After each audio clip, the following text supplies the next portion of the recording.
بێگوێدانە زرمەزرمی بۆردومانەکانی رووسیا و هەواڵەکانی جەنگ خانمان بە ڕازاندنەوەی گۆڕەپانی سەرەکی پایتەختەکەیان کیف سەرقاڵن. سەرەتای هاتنی بەهار ئاوها پێشوازیەکەن دەیانەوێت سومبلی وڵاتەکەیان بە 1.5 ملیۆن گوڵی ئۆلیڤ بنەخشێنن.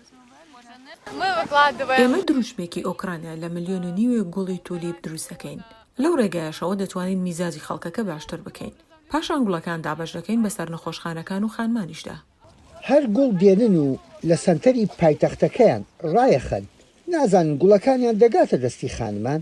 ئەوان سەرەتای هاتنی بەهار لە وڵاتە سادەکەیان بەسەرەکەنەوە. لەو سەروەختەی داگیرکاریەکەی رووسیا بۆ وڵاتەکەیان ئایا ئەم کارە ژیان دۆستیەش جێدەگرێ؟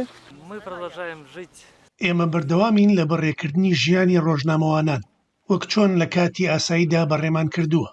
پێویستە منداڵەکانمان دڵخۆش بن بە هاتنی بەهار و بە ئازادی هەناسە بدەن. متمانەمان بە خۆمانەوە ناترسین، لە دوژمن ناترسین.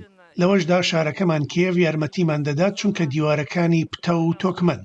شەڕی داگیرکاری رووسیا درێژەی کێشاوە و تا دێت ڕۆحی بەرگریش لە نێو ئۆکرانیەکان لە برەودایە.